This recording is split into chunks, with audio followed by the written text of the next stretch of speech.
Here we go. I think. Wait, it says yeah. Okay, it says it's That's rolling. Retro Fandango.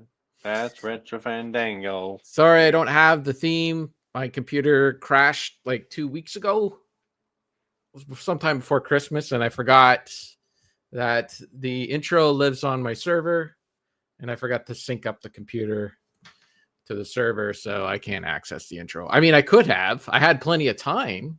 Yeah, you did have time. I got extra time. I gave you extra time. You I don't know did. what's wrong with you. I did try. I tried to sign up to or to sign in to my account onto the thing, but it wasn't working. So I just said, screw it. So that's it. So there you go. Welcome to episode number 248, Planet of the 4K UHD Blu-rays. That's right. That's what we're This is going to be a fun one. Wonder what we're talking about. They're all fun. Actually, I've been wanting to talk to you for a while. I think it's been 3 weeks since we've done an episode. This is the first time we've done a recording in December, isn't it? Is it? Oh my goodness. Or maybe like the very first day or so.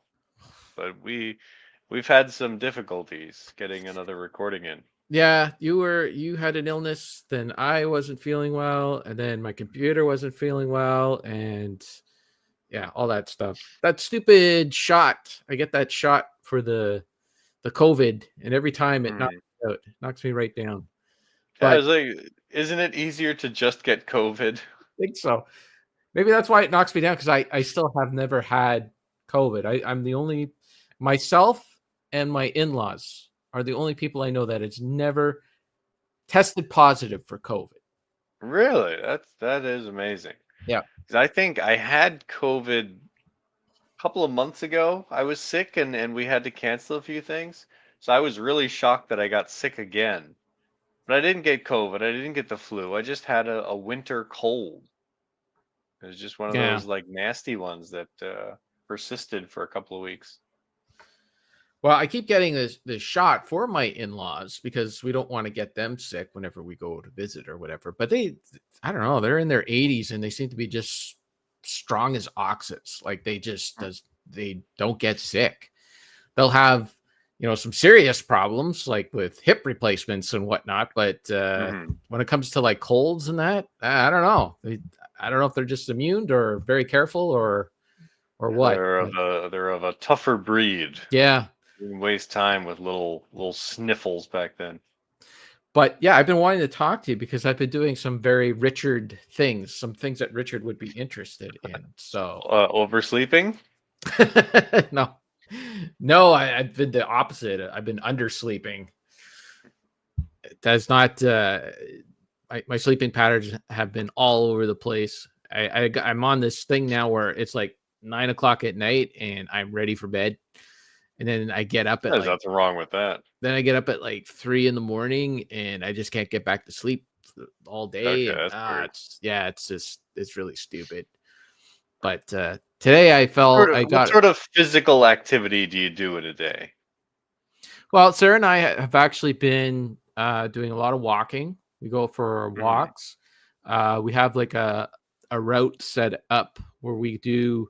I think I figured out it was like 5 or 6 kilometers, and then we go up like a little hill and all that stuff. So it's really good for us. That's it's a good workout.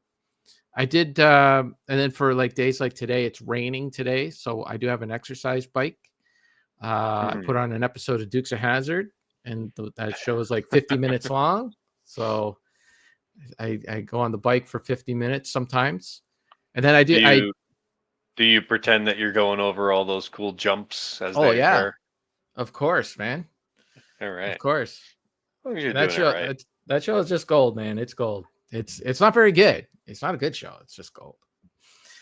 And then I bought a weight bench as well. And like I've been going like waiting for sales and that to come up and getting extra weights for it. And Sarah's been using it too. So I've actually since I've done the whole gluten-free thing, I've lost 15 pounds in the last few months. Yeah. So you're still on that? No gluten at all? No gluten.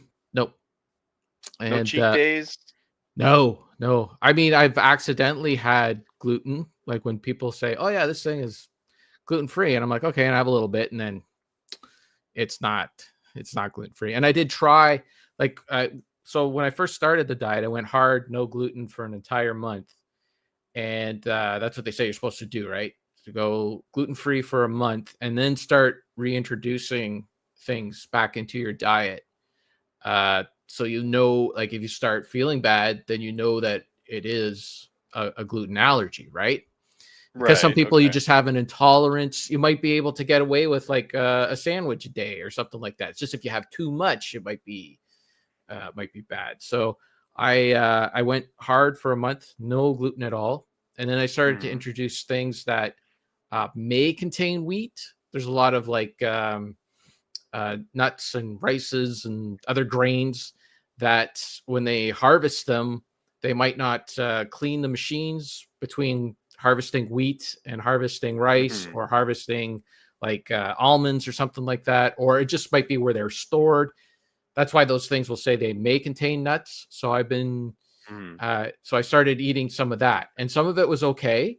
Like I had like almonds and walnuts and stuff like that. That's all been fine. But then there's like oatmeal. Oatmeal is oats are okay. They don't contain gluten.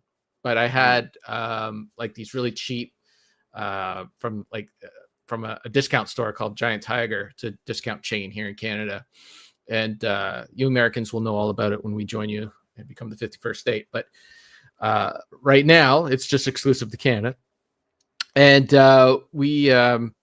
I started having some of that, and it's oatmeal is supposed to be fine, but this oatmeal may contain wheat. And I started to not feel good. it started, Hmm. it wasn't too bad. It wasn't like I had like full on things and all that. And then Are you I sure did, it's not a like a psychosomatic thing where you're just imagining, it's like, oh no, I'm eating gluten now. I've got all these issues. no, because I'll have something and then somebody will tell me, oh, it's gluten free and I'll have it. And then I'll not feel well. And like, a couple hours later. And then it turns out, oh, there was enriched flour in this thing. Oh, Okay. there you go. Well, you're sensitive. I am, and I'll say this though. So it's been 3 weeks now, but I have had some instances where I've had problems, where like it's all of a sudden it's an emergency to get to the bathroom, and I haven't had Hmm. any gluten. So coming in the new year, I am going to have to make a doctor's appointment and go get checked out because there might be something more than just a an intolerance to gluten going on. It could be any number of things. So Are you still on dairy? You ever have yep. any of those lactose intolerant issues? So I do have lactose intolerance. I am not as bad as say my mother or my sister, where if they have a little bit of milk, they are out for the day. Yeah, nobody is. Everybody's mother is lactose intolerant. She has it worse. So well, my sister's bad too. Like she got when one time we were there and she got a Greek salad with feta cheese Hmm. on it. The smells or something else. Okay. It was a bomb. The bomb that hit Deep River, let me tell you. Anyways, so I'm not that bad. Like I can have a Greek salad and I could be fine. I do have milk in my coffee and my tea, Mm-hmm. but I never drink a glass of milk. If I drink a glass of milk, that'll be too much. If I in my cereal, I get almond milk for the Mm-hmm. cereal, which I kind of prefer the taste of, anyways. I find like the almond milk kind of goes good with all these rice cereals and that I'm having, anyways. So uh, it's a little bit of a stay away from the lactose and tolerance, but I can have cheese and be fine and all that stuff. So as long as I don't have What'd too you much of it. What'd you do for your birthday? Did you have an actual cake, or did you just eat like cottage cheese or something? I don't even remember the last time I had a cake for my birthday. It's been Oh, a really? Okay. I'm 48, Richard. There's not many. Hey, birthday's a birthday, you know? No, I can't. I don't remember what the heck we had on my birthday. I don't think we did much of anything. I'm one of those people like I just I go out and I buy what I want. I get what I want. If I want a cake, I'll just go get a cake. So I don't really need anything. Although this year, Sarah and I, we didn't get each other anything, but we went to a friend's house for Christmas, and they do this thing where they give each other an Amazon wish list. And so, and then they kind of pick and choose what to buy them from the Amazon wish list. And I think we might do that next year, because that seemed a little fun, because you had an idea of what you were going to get, and you knew like everything that you put on that wish list was something that you want, but you didn't know exactly what you were going to get. So, oh yeah, sure. Yeah. I mean, that's no different than when kids make their Christmas list. Like, these are the 100 different things that I want. Yeah. And then maybe, your parents get you something from that list. It's just the convenience of being able to buy it off of Amazon and not having to go to a store. Well, that too. Yeah. Although we did do a little more local shopping this year, because we did have a postal strike. Not that Amazon uses the postal service, but I was kind of encouraged to do a little more local shopping. But Amazon's still being delivered to my house, so that never ends. That's from Deke. Yeah. Well, like, Christmas never ends there. Yeah.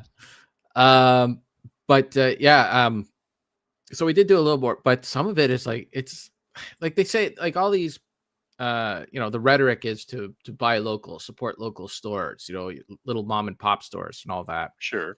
And so I wanted to get I don't know if I should. There's what chances that my nephew's going to see this. So we haven't seen them yet for Christmas, but we're going to be there soon. But I got him a board game. I got him the game. Oh boy. I got him Risk. And oh, nice. Yeah, and he's the perfect age, and it's great because then he will now know the thrill of having a board game that you want to play and nobody else will play it with you. That's yes. So that's every single board game I have. Yeah. So I went to a local store and I looked at the price, and $65 for Risk. Get out of here. I'm like, what? Did you get the bonus version or something? No, it's just regular Risk. So I peeked on Amazon, and it was $23 on Amazon.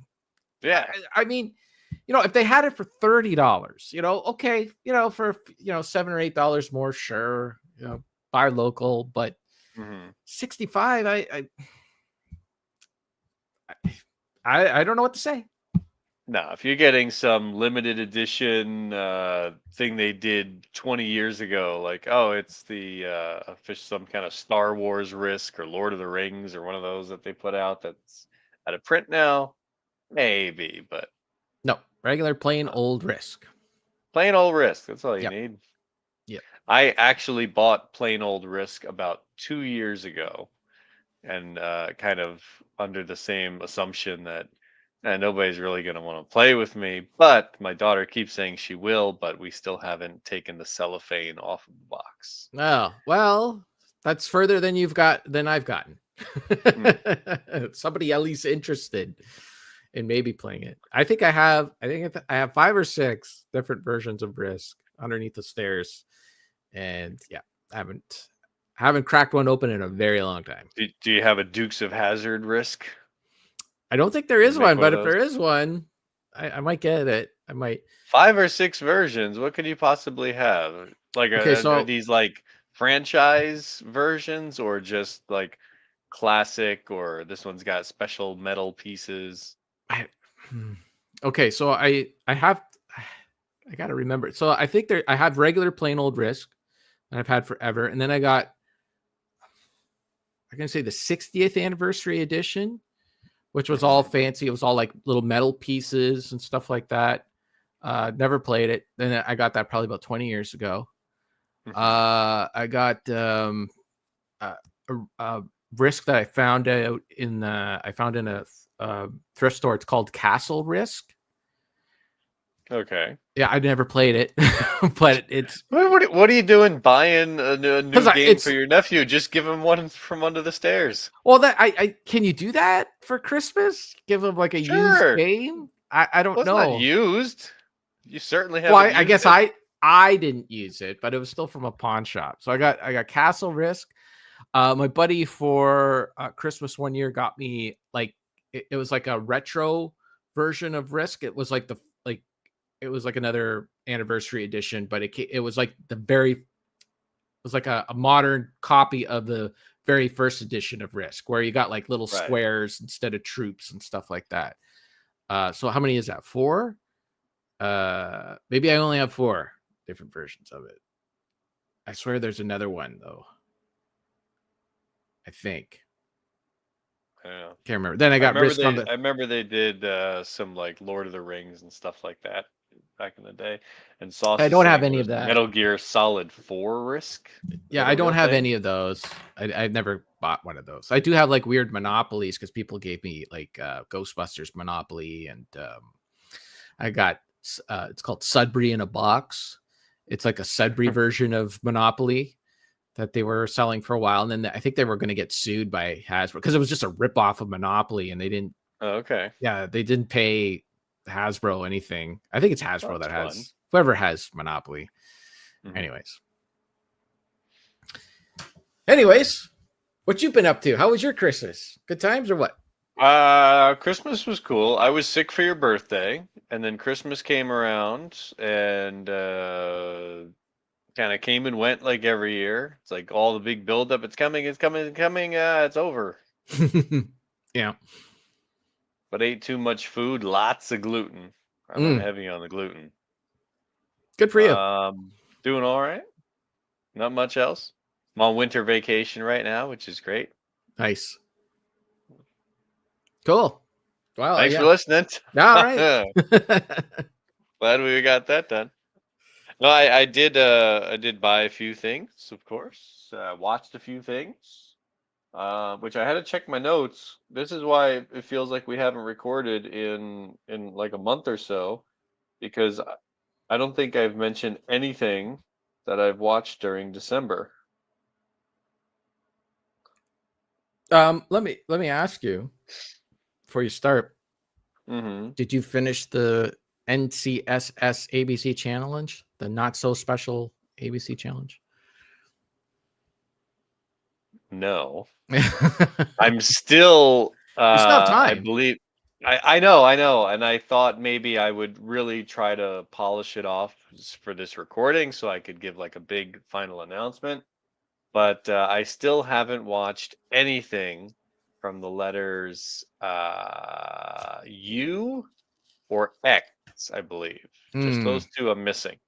And I could Okay. very easily go on to Netflix or Plex, or Jellyfin has given me some kind of issue, so I don't know if I can go on there. I lost some important piece of information to Okay. access that.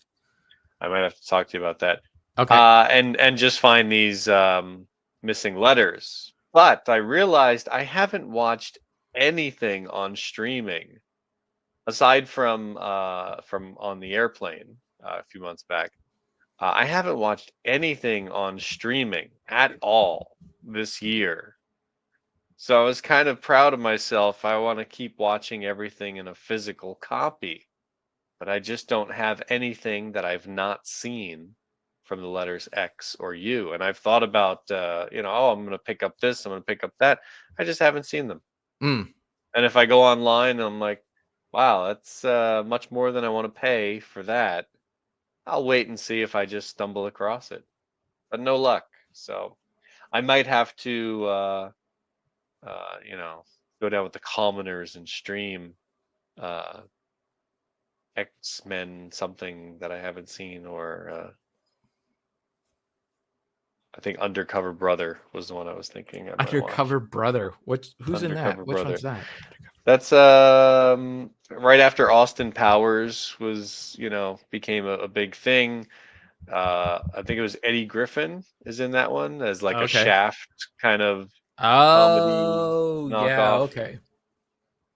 I remember he throws like an afro pick, like a ninja star or something in the trailer. Sure. Okay. Well, I did finish mine.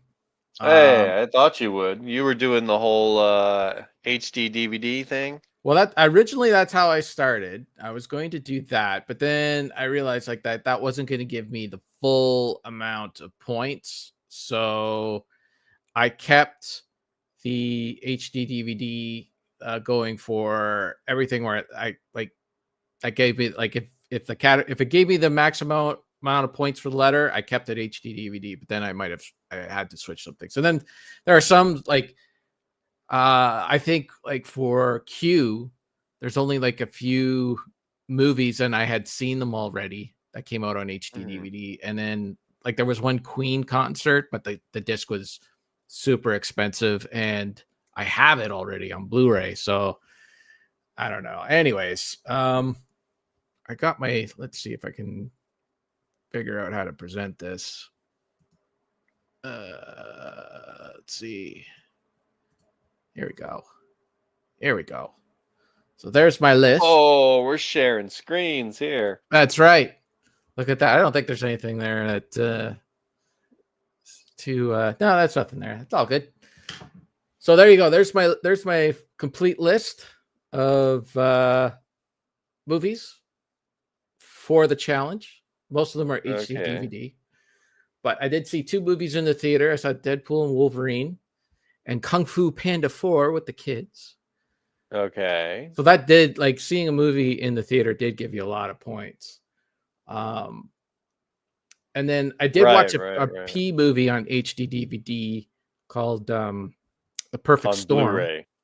Oh, okay. But I switched. I switched it to the Pig because that's Nicolas Cage movie, right? That's that guy's name. It's a Nicolas Cage movie, so that gave me an extra point. So, or it gave me the same amount of points or something like that. So I just kept it with Pig.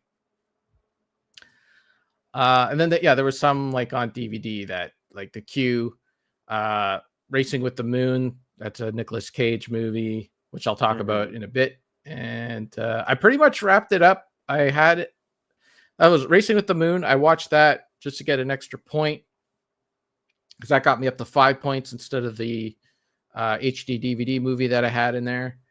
And then I finished off with 8mm, which I already gave to a friend of mine who collects Nicolas Cage movies. I'm like, here you go. You can have that. But yeah, that was pretty fun. Okay. It was a pretty fun challenge.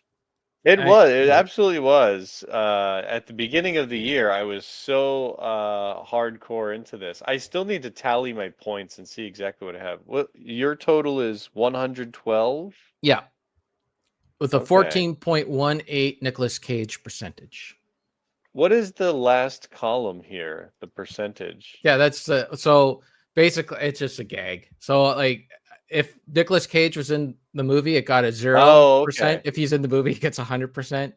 Then my total for the year was 14.81%.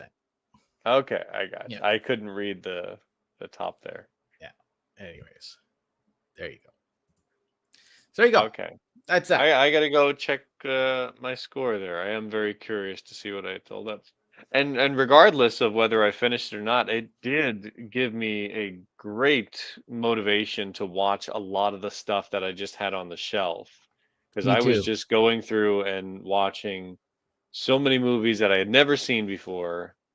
Things that you pick up for $1 here and there, and it just sits on the shelf. And I still have a few more, but I did dig through a lot of them, and I realized some of those movies I probably didn't need to watch, but I'm glad I finally did. Yeah.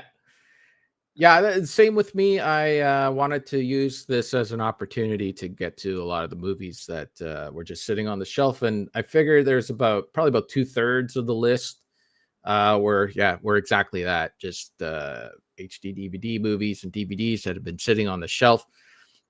Vary in quality from awesome to terrible, but at least now I can say I've watched it and it wasn't a complete waste to grab the movie, I guess. But anyway. Oh, sure. Well, it is nice because you have that on the shelf and it's just like having another movie ticket. It's like, sure, I'll watch this and see what I'm missing out on. And half the time it's like, yeah, there's a reason why you haven't watched it. Yep. Despite having owned it for years. But now I've already got my my new stack of things that all right. I got to get to watching. You're gonna get to it.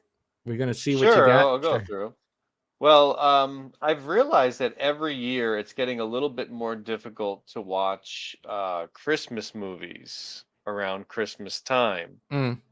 because I don't like to do the same pattern of like, oh, this is the movie I watch every year. For a while, I did do that, and I had a couple of films that I would make sure I get to every single year. National Lampoon's Christmas Vacation was the big one. I would watch that as my New Year's Eve movie. I did that for many years. But then a couple of years ago, I realized I'm just watching it too much and I'm not getting to other Christmas movies because, as much as you think, oh, I'm going to go through all of them, December is going to be nothing but Christmas, it doesn't work out that way. Yeah. You either just don't, you're not in the mood for it that night, or there's something else that you'd rather watch.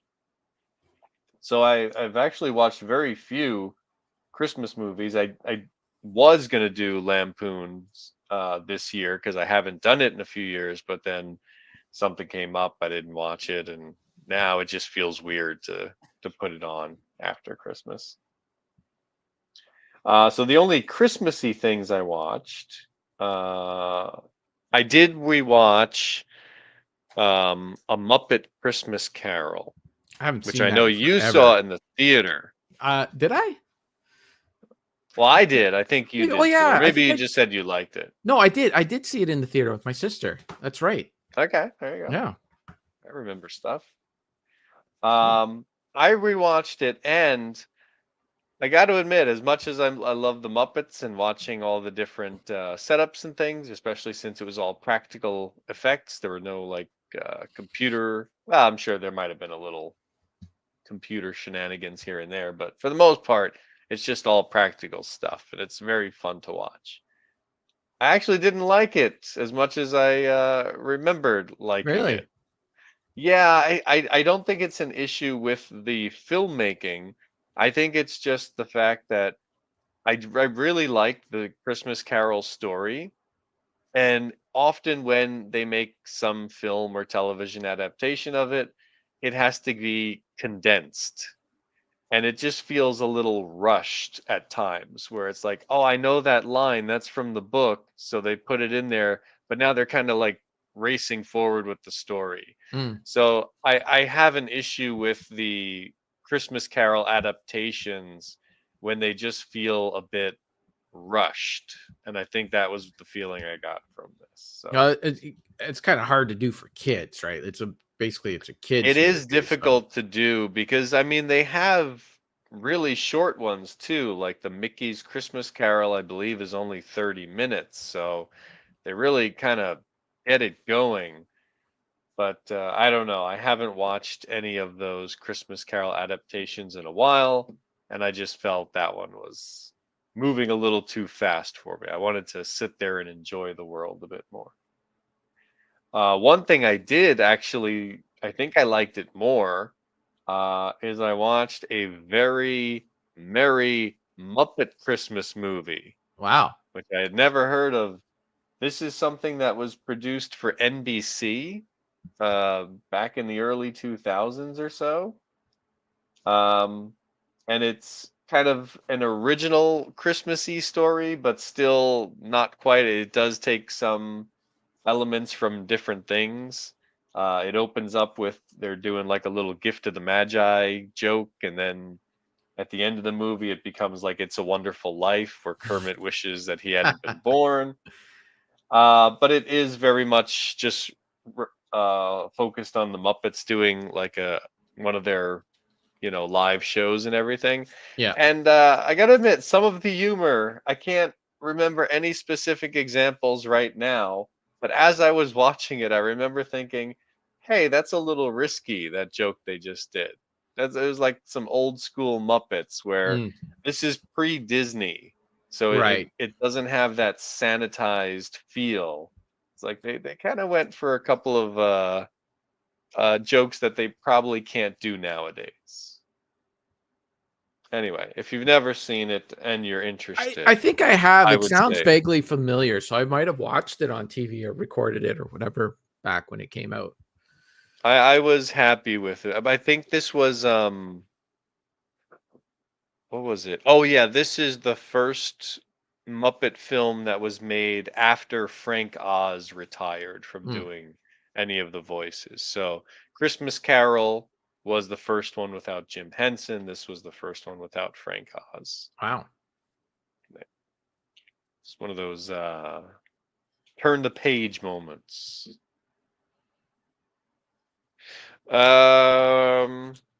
All right, then I watched Intruder. Wow. Have you ever heard of this movie? No, That is a head in a shopping bag. I see that. Yeah. This is a movie that was made by directed by Scott Spiegel, who is one of the Sam Raimi crew Okay. guys Yeah. involved with Evil Dead and stuff. In fact, Sam Raimi is in this movie. This was made, I believe, after Evil Dead 2. Okay. But it's just another low budget horror movie with interesting visuals where they're putting the camera in bizarre locations, getting some really fun shots and stuff. It's just about a serial killer in a supermarket overnight. Okay. They- And it suffers from a little bit of, um, a little logic. It's a very small supermarket. And if you've ever been in a supermarket and you go, "Hey," everybody in the supermarket will hear you. Yet Right. there's people running around like looking for each other. And you've kind of established that this is a very small location. Mm. Like you should all be hearing everything at all times. But lots of fun. I had seen this once before, many, many years ago, and I came across a copy, so I was happy to go back to this one. Bruce Campbell has a small cameo, but it's very small, so it's not worth getting excited for. I think he has like 2 lines, and he's He's not very not Bruce Campbell-y. he's not playing a soap opera actor on TV like he did in Fargo. No, Oh, okay. no, no, no. The rest of this stuff I picked up because I was in one of my favorite places to go to get DVDs and Blu-rays because they usually have very, very good prices, which they still did. And unfortunately, their selection shrunk. It used to be like a couple of shelves where it's a bunch of DVDs, and then they had their Blu-ray shelf. And then last time I went there, everything got condensed to like one little, I don't know, 3 foot wide shelf, and that was it. Prices were still okay though, so I grabbed a bunch of things for $3 each. Well, Nice. technically, it's probably less than $3 with the exchange rate, but that's the closest I can get for you. So I was able to pick up high quality Blu-rays like Holmes and Watson. Oh boy. Yeah. Have you watched that? Well, part of it. I put this on the other night, and I want to say maybe 30. Yeah, great movie. I think he's talking I about know. He was talking about something else there. the yeah, Undercover brother, undercutter maybe. brother there, but yeah, but Undercutter brother. still, it fits. Sure. I absolutely hate comedy. That's why I watch these things. Well, I did kind of hate this movie though. I can't imagine I'd like it. The parts that well, you saw that Step Brothers movie, right? Yeah, Uh Will Ferrell and John C. Riley. It's very much the same style. yeah. I don't know if this is the same writer director. The writer director is Ethan Cohen, not Ethan Oh, Cohen. Eaton. Yeah, yeah, yeah. Ethan Cohen, I think I've who heard. probably gets work based on that name alone. I think I've seen that name around. Yeah. There are a couple of I think there's a Joel Cohen that's spelt differently, and he's the guy who did like the Garfield Yeah, movies. that's right. That's why Which Bill is the Murray. only reason Bill Murray Yeah. signed up. He's like, oh For yeah, the Garfield. Cohen brother, sure. Right. Yeah, I fell asleep at some point, maybe Yeah. 30, 50, 60% of the way through, and then I Yeah. woke up for the third act, and I really didn't feel like I missed much. Yeah. Like sometimes Will Ferrell, he does surprise me when he's in a leading role, like that ice skating movie he did with Napoleon Dynamite, Oh, with John Blazing. Heder, yeah. Yeah. Blades That of one, Glory. Blades of Glory. That one was pretty good. It also had Jason Bateman in it, who was pretty good. I enjoyed that one, but yeah, for the most part, when Will Ferrell is in the lead, I just yeah. There's something about the pacing with these movies, and right after the movie ended, I was too tired, so I didn't turn it off. I just let the credits run, and then it immediately started playing like the gag reels, Okay. which I wasn't sure if that was just at the end of the film, but I think it was just playing the special features. And it's just another one of those movies where, okay, here's the scene. Just ad lib, make Yeah. stuff up. Yeah. And it's just them coming up with all these different variations of lines for these Yeah. scenes, and it's like, have a plan. Just I go mean, with it. Everybody's heard that story of like, oh, there's this famous line in the movie. Did you know that was ad libbed? mhm. And now it's just everything, just ad lib it And all. sometimes it works. Sometimes it does work, and then sometimes Sometimes it you need doesn't. to do that. Sometimes something is not working that's in the script, and you're like, all I right, think just what it's. else you got? I think we said this. I've said this example a million times, but it's like that where you got like the two burnouts sitting on the couch and they're playing a video game and they're riffing back and forth. It works, but when you're doing an action comedy like that, having people not take what's happening to them seriously, That is the biggest it thing. loses you. It's You lose it, like in Ghostbusters, sure, Bill Murray ad-libbed a lot, but it not every character was doing it, and not every character, like, they still took what was happening to them seriously. And it loses me in the movie when they do that on big budget films like that.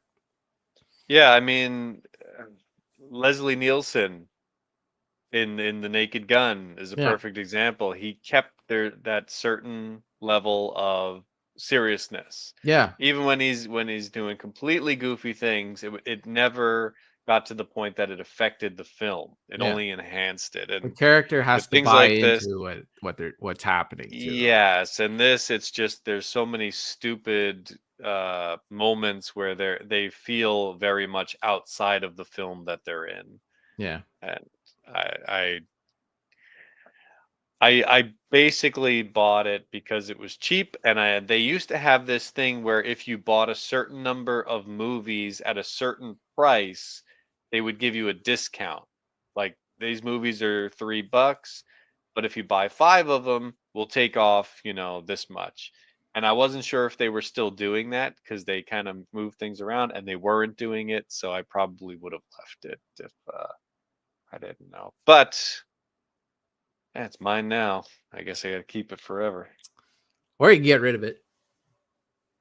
I don't know. To be honest, I've had a hard time getting rid of movies Mm. because I I would sell movies and I'm like, I'm never gonna watch this again. And then a few years later, I get that, I might be interested in watching that. Or there might be something I want to check on. Yeah. Or I might want to, did I really hate that movie? Let Yeah. me go back and check. Yeah. Yeah. For example, I during the Christmassy season, I watched Die Hard 1, 2, and 3. Okay. And I was like, "Oh, Die Hard."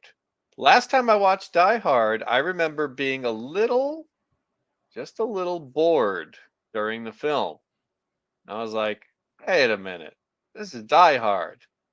I thought this was like one of the greatest action movies of all time, and I'm feeling a little bored here." I rewatched it, a couple weeks ago, and I was like, What was I thinking? This is great. Everything is working fine. What happened to me the last time I watched it?" I don't know. I've never been I don't bored know. watching Die Hard. I think I got a little bit of the, towards the end when it's all the FBI guys and everything Oh, I outside, love and that they're all just stuff. making the dumb decisions. I was like, I ah, love come that on, stuff. just help them out. And yeah, this time everything worked fine for me. Sometimes you're just in a mood when you watch a movie. Yeah. Well, it might have been too that if you might have been watching it for Film Dango and you might have been forced to watch it. it might be under time crunch, maybe. Well, I think it was somewhere in between there. I think we Yeah. did the film Dango, and then years went by, and I Okay. was not as interested. I really enjoyed it. In fact, I would say part two, despite being the "Here we go again" Hmm. sequel, if you can ignore the fact that okay, it's John McClane again, Christmas again, terrorist again, it's a fun action movie. Lots of fun set pieces, paced well. I haven't seen it in 30 years, so Well, I'll take your word for it's it. yeah. Well, if you can get over that, then there's a lot of fun stuff. Die Mm, Hard 3, I felt was the weakest one, and I know it was John McTiernan again. And there's some really good stuff in there. I love the opening explosion. Love when the train goes over the yeah. tracks and stuff. But that one, they're basically doing the Dirty Harry thing, where it's like, Mm, oh, go over here and do the thing for me. yeah. Um, Speaking of people not taking the role seriously and the film not taking itself seriously, I did watch one of your new favorite films based on your recommendation, The Happening. Oh, Did you what? forget already? Yeah. Yes, I did. I'm like, what? That's one of my favorite. Oh, no, no. Yeah, M. Night Shyamalan. the M. Night Brilliant. Shyamalan. Yes. This movie, I'm not sure if I hate it or if I kind of like it. I could not get into it. It was not my thing. And I think M. Night Shyamalan is full of crap when he says it's supposed to be a comedy. I don't think he meant it to be a comedy at all. There are moments where it really feels like Wahlberg is delivering his lines as if it were a comedy, but Yeah. the way it's shot and the music choices, it just doesn't feel that way. Yeah. It's very inconsistent. I don't know, because it does have that hokey kind of 1950s monstery movie A little kind bit. of thing going Yeah. on. Right. And But there are they a couple of also like tried to be shocking too, right? Because it was his first R-rated film with all the uh deaths at the beginning and all that stuff. Like anything. right, Yeah. right. Yeah, and then some of it felt quite amateurish in just the way it was shot. Mm. It's, I really like the ideas he comes up with. I don't necessarily like his direction. Some of the shots he chooses to go with just feel very film school. Like It I'm gonna sometimes I'm it gonna set it up like this. sometimes it works and sometimes it doesn't. It I think it all depends on the material itself because sometimes he'll do that like he really is a big fan of doing characters not framed right, you know, and that's supposed to Yeah, make you yeah. feel uneased, right? Because Hmm. like the characters like in the bottom corner, and that's supposed to like give you that feeling of like, oh, he's hiding something or whatever, you know. He really plays into that. And I find that it does work when the material's good and you're buying into the characters and you're buying into the movie and all that. And then other times when you're not buying into it, it's just like it just becomes annoying. you know? Yeah, there's a couple of pacing issues where it just feels like some scenes are cut a little too slowly, where the action should be like moving at a faster clip. But I don't know. This movie was ups and downs, lots of downs, Mm-hmm. Yeah. characters that just kind of come and go, which I guess is part of the shock. But Yeah. there were a couple of scenes where it just didn't make sense. Like, why are they suddenly separate from the group? And then, I don't oh, it's know. because the story needs that. The I don't know. story needed it. I did recognize that if you remember, there's one character who gives them a ride. He's got like a scraggly beard. He's like the plant guy. Yes. They go to his place. It's That Dante. actor, Isn't it Dante. Dante? Yeah, from Clerks. Or am I thinking of the wrong movie? Uh, I You was. never see his face, like his full face. He's got a big beard going on, but I recognized him as an actor who was in Elvira, Mistress of the Dark. Oh, maybe we're He was thinking one of a of the different flunkies. we might be thinking of something different. Yeah, because he has a very distinct face, even though he has that Okay. beard on. Anyway, that's what I got out of the movie. A couple of other things that I haven't even taken out of the plastic yet. I got a copy of Oblivion, the I've been Tom meaning Cruise to movie. watch that. I'm not a Tom Cruise guy, but I've heard that I might like that film. So I think I have It's downloaded it. I did see this in the theater, and I remember thinking, there's a lot of really good stuff in this movie. There's just one logical flaw that bothers me, but the rest of the movie is it's pretty good. It's not All bad. right. I'm going to try to get to it for the next Fandango. This I have never seen, but also part of my cheap pickups, Cloud Atlas with Tom Hanks and Halle Berry and a whole I've bunch of heard of other it. people. Yeah. It's one of the who did it? The Wachowskis. Oh, okay. So I really don't know anything about this other than that it's some sort of a time travel or time span kind of movie. I don't know. I really don't know.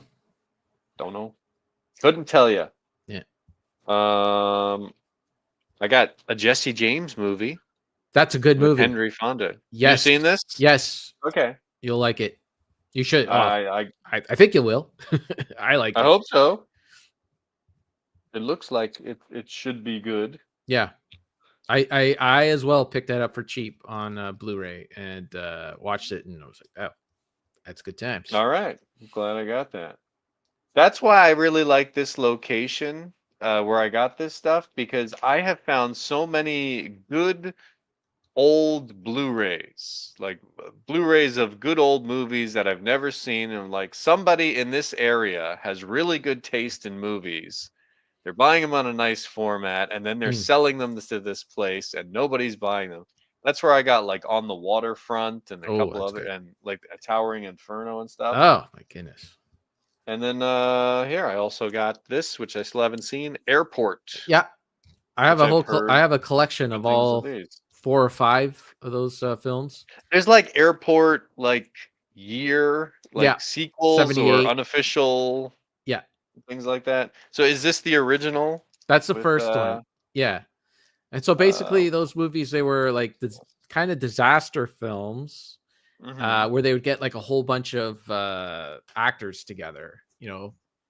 Sometimes A list, but mostly B list actors from the 70s come together. This, like, it was like a more quantity over quality kind of Uh-huh. vibe. But they're fun. They're fun movies. They're big soap opera, dramatic movies that Sure. I they're mean it fun to watch. says right here 10 Academy Award nominations including Best Picture. Oh well, maybe the first one was like I remember the sequels were you know the Well, it's sequels. the Here We Go Again Yeah, sequels. Yeah. yeah. Okay. So yeah, I picked up a couple of those things. I kind of want to go back there and see if there was anything else that I missed for cheap, just in case they stop selling this stuff. Because I get a little nervous every once in a while. Feels like the movie selection is getting smaller and smaller in all of Mm. these Well, people. secondhand shops. I don't know how it is in Japan, but here people are not buying movies, physical movies, as much, if at all, Mhm. because the streaming services are taking over. Yeah, I know. That's why when I see this stuff, that's I want to pick it up, and I'm hesitant to sell it Right. because if I get rid of it and then decide, I kind of want that, Yeah. odds are I'm not going to come across it anytime soon. Okay. Yeah. That's everything for you. Well, I also did watch the for the first time since I had seen them in the theaters, I went back and watched the Pirates of the Caribbean movies. Wow. Yeah, I've been meaning to go back through them, but they're kind of longer movies, so it took me a little while. But watched the first one, I was like, yeah, that's a fun movie. I Yeah. watched the second one, I was like, yeah, you know what? I know people say like they get worse and worse as they go along, but I really enjoyed that one too. I thought they did a lot of clever stuff. And then I watched the third one, which I remember being a bit over bloated and kind of a little step down. Which it was over bloated. It was close to 3 hours, I think. Phew. But I was like, yeah, you know what? This is still kind of fun. they're taking all the characters that they came up with. They gave them interesting things to do. They're constantly switching sides and making new agreements with different parties, and like overall, I think those first three movies were a fun time. If you're gonna sit down and rewatch them every couple of years, like sure, that's some good stuff. Then I watched the fourth one, which I had never seen before. That one stunk. Hmm. That one got into the well, they got rid of like all the main characters except for Johnny Depp there, and well, Jeffrey Rush was back. Um, but something was off the entire movie. It didn't seem to have the right blend of quirky side characters. I didn't really get into any of the new characters. They had some fun visuals. There were like mermaids, like attacking mermaids and stuff like that in there. But yeah, that one definitely felt like it was on a different level. And then there's a fifth one that I still haven't Hmm. seen because I don't have a copy of that one. I was going to ask you how many are there, but I guess there's five. I believe that there's five, and every couple of years you'll hear rumors saying, "Oh, Johnny Depp's coming back. We're gonna make another Pirates of the Caribbean movie," which I don't doubt. But Hmm. those first three, I stand by them. I think they're a fun time. Well, I watched the first one, and I remember really liking it. I remember Mhm. think it's awesome. And then I remember watching the second one when it came out, and I was totally lost. I had no idea what the hell was going on.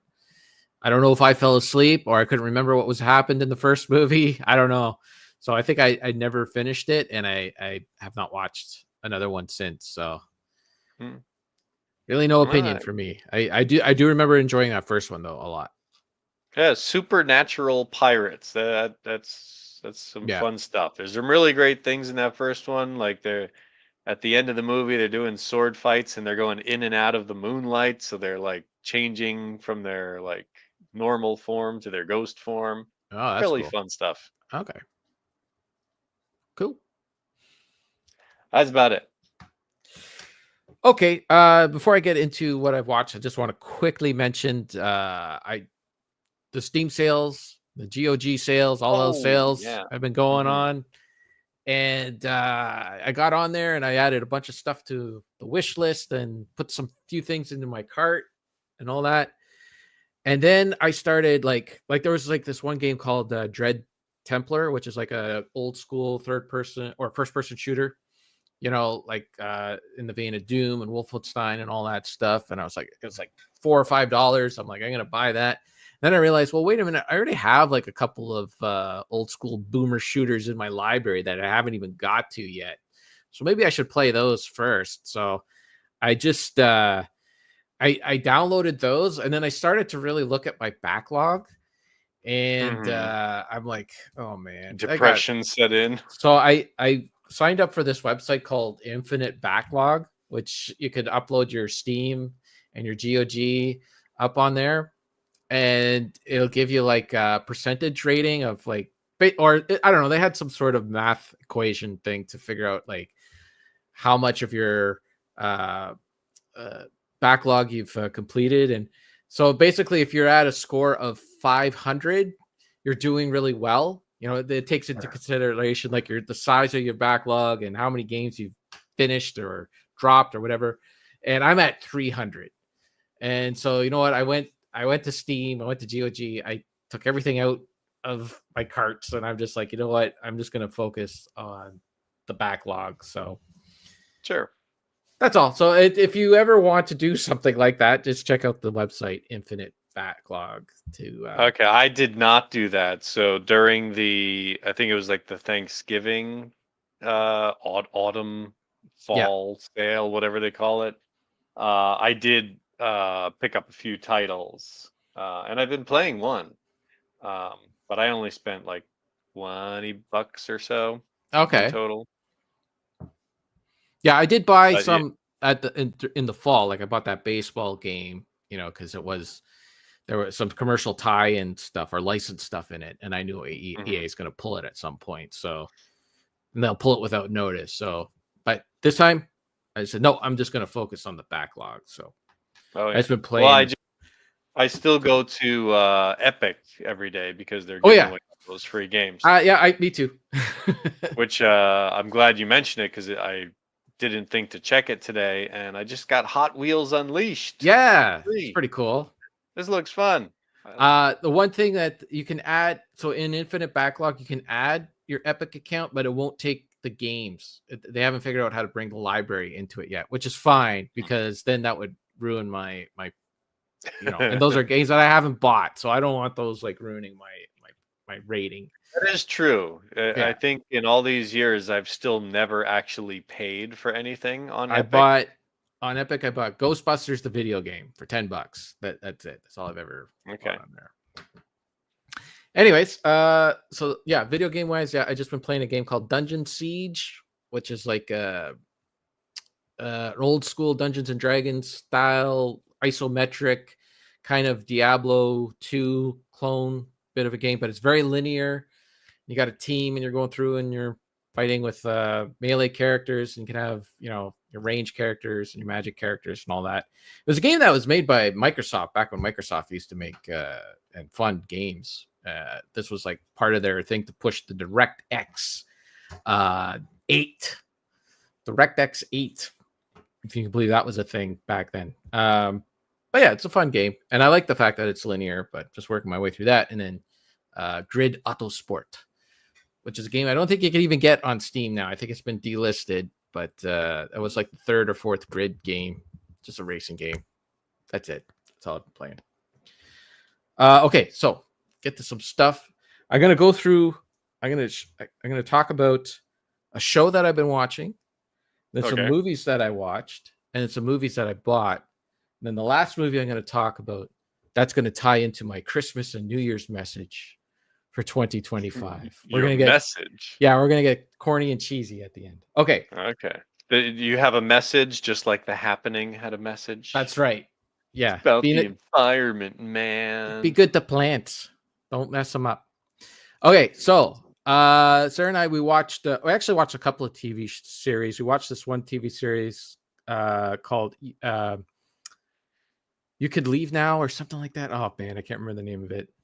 Oh, I think I know what you're talking about. It was a Netflix series. Really short episodes, right? Like 15 episodes. Very very absurd humor. The guy that wrote it and created it, he was a writer on SNL. About 10, 15 years ago. So he's friends with like Will Forte and Buddy from Barry, blanking on his name. Anyways, he's from that era of SNL. So they make some cameo appearances on a show, but really funny show. There was only 3 seasons. Yeah, the episodes are short, like 15 minutes, and there's only about 10 episodes. There's a good skits on it though. My favorite one was the one where he's in this drive-through, and he wants to pay it forward. So he tells the person, "Hey, I'd like to pay it forward, and I'll buy the person behind me their meal." And she's like, oh, "Okay, it'll be this much," and he pays, and he's like, "Give me the food." He takes the food really fast, and then he gets in he's in his car, and he zips around the building and butts in front of some people to get into the drive-through again, because now he wants to be behind the guy that he paid forward to wait for that guy to pay forward to him. And he orders 300 hamburgers, 200 drinks, 1,000 fries, all this stuff. Anyways, it's a funny skit. It's that kind of humor. It was good times. So we watched that. I think I saw a little bit of one episode and I didn't get into it. Maybe I just need to watch a little bit more. It's very absurd, and some skits are just way out there or whatever, but I don't know. The one I remember was him, he goes to open a door, but he's opening it the wrong way. Yes. And he just refuses to give up and just forces the door. That was in the first episode, yeah.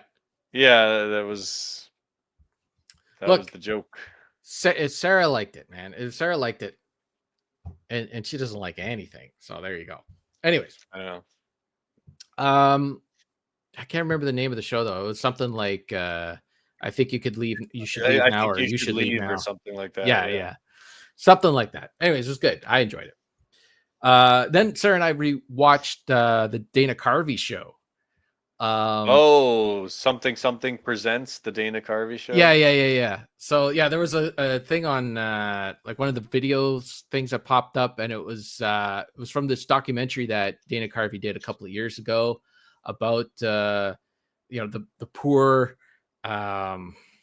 promotion that ABC gave the Dana Carvey show. Dana Carvey show came out in the mid 90s. He was trying to make like absurd sketch comedy that you normally would get on the late night, like SNL or Mad TV or something like that. And they gave him a primetime slot to do this show. And the lead in for his show was Home Improvement, which you would think would be a great, lead in for you. But Home Improvement is like, it's a family friendly program, right? And Dana Carvey's doing like all this crazy stuff. Like his very first skit and his very first show is Bill Clinton basically takes off his shirt and he starts feeding puppies and kittens with his nipples. This is kind of humor that's not going to fit in with the Home Improvement crowd. Didn't the second episode involve him talking about why the first episode didn't do well? Yeah. Okay. Yeah. Anyways, it only lasted 8 episodes. I think only 7 of them aired. But I had seen the entire series at some point. I don't know how, because they were talking about episodes that never aired or things that never aired, and I had seen them. So I don't know where I saw them at some point. But Sarah had never seen it. So we went and watched those 8 episodes. And the show is also known for launching the careers of Steve Carell and Stephen Colbert, who were on it before, and they eventually, after that show got canceled, they got onto Comedy Central and did the Daily Show, and then they went on to have their careers. So fun series to go back and revisit. Not all of the humor aged very well. There was some questionable characters and whatnot, but it's 1995. It is what it is, and it was good times. So after that, Sarah and I had to get a little serious, and we got the Blu-rays out for the Twilight Zone. There you go. Yeah, so we've been watching the Twilight Zone. We're still on the first season, which you might think, hey, come on, catch up. But the first season's got like 37 episodes. There's a lot of episodes to watch. There's a lot of good stuff in there. But yeah, it's so far enjoying every single episode. I don't think there's been a dud yet. There's been a couple episodes where it's kind of like there was like this one with the boxer, the kid wishes for the big tall wish. Yeah. That one's gotta believe. That one's kind of like But for the most part, it's been nothing but aces. In that first season, you get the infamous episode with the penguin, and he's got the glasses, and that isn't fair. Yeah. That one, it's all good. My favorite one so far, though, is the one with Sheriff Lobo there, and he's in the town. He's in like a small suburb, and the power goes out in the small suburb, and suddenly like nobody can leave the area. There was one person that was allowed to leave the area, but nobody else could leave the area, and they all start like picking and the neighbors all start picking and fighting against each other. Yes. And Sarah and I are watching this like, oh my god, the monsters are on Maple Street or something like that. This is what's happening right now. This is like meant to be a tale of like extremes, like people going to extremes, but this is exactly what's happening right now with neighbor turning on another neighbor through speculation that they might have done something or whatever. Yep. Wow. Yep. That's a great one. Excellent episode. Anyways, really good. And you know what makes it great? It's only 20 something minutes. Yeah, it's about 25 minutes. Well, on the Blu-ray, they actually have all the some of the commercials that came out because they had a sponsor, and they have like the promo for like stay tuned for Steve McQueen, coming up. That stuff's cool. But they also have all the throws that Rod Serling did for every episode. So he comes on and he kind of did like the Alfred Hitchcock thing in Hitchcock Presents. So yeah, having fun going through that. So you talked about the 1 hour episodes. That's season 4. That's season 4. Yeah. Yeah, season 4 1 hour episodes. Then they go back to 25 minutes. But yeah, so far not having a good time. Oh yeah, Having a good time with there's that. tons of stuff in there. Like there are lots of. There's this guy. I think his name's Mark Eric Zachary. You'll see his name pop up a lot with the bonus features. Where I think it was back in the 70s. He wanted to create like a Twilight Zone companion book that basically detailed every episode and had interviews with surviving actors, directors, and all of that. Yeah. So he did a lot of research on that, and he is involved with a lot of the Blu-ray features. There'll be commentary by him or interviews with people that he did back in the 70s. I know he does commentary on like the season 5 episode with George Takei. Oh, They nice. do a commentary together. I haven't Oh, wow. listened to them, but he was a big sci-fi writer. He wrote for like Next Gen, and I think he's the guy that wrote the Far Beyond the Stars episode of DS9, where they're back in like the 1950s sci-fi writers and stuff. Yeah. So there's tons and tons of extra content there. Yeah, it's funny when you click on an episode and you see there's like 1 or 2 like there might be a commentary or an interview or something like that. It'd be like, oh, okay, and you watch it, it's like it's a pretty good episode. And then there's other ones you get to, and the special features are like, and you're like, oh, we're in for a good one. And sure enough, you watch it, and it's like, oh yeah, I could see why everybody has something to say about this episode. But yeah, really a show that's pretty much ahead of its time. Like it's still, there are some cheesy things in it, but for the most part, it's like freaking timeless. Oh sure. Yeah. One of the episodes I enjoyed too had Roddy McDowall in it when he goes to another planet, and he's stuck inside the ship with his shipmate. Yes. Yeah, and his shipmate, or they'll go to Mars. Actually, they go to Mars, and he opens the doors and there's Martians there, and it's a good twist. The people are alike all over. Yeah, and the good Shyamalan twist at the end. Yeah, so it is. Shyamalan basically just comes up with Twilight Zone episodes. Pretty much. He stretches them out a little too long. Yeah, that's the thing. It's like a lot of the premises you could see like why the show worked in 25 minutes, because I've tried to stretch this out into an hour. You don't get any like, the weird logical lapses don't bother you because right. it's a fairy tale. It's something like short and simple. Yep. Well, I mentioned Roddy McDowall because I wanted to segue into the next thing. Oh, did you? Oh yeah. So we dove into the Planet of the Apes films. So I remember, so back in the 90s, my buddy Frank, there was a free weekend for the movie channels, and he recorded a bunch of Planet of the Apes movies. And I remember we watched a bunch, and maybe I missed like the last 2 or the last one or something like that. As we started watching these, of course, the first one, no, not the musical, not everything's The Simpsons, Ryan. So of course, the first one I've seen countless times, and it was just fun for a rewatch. And then we watched the second one. The second one is completely different from what I remembered. Like, okay.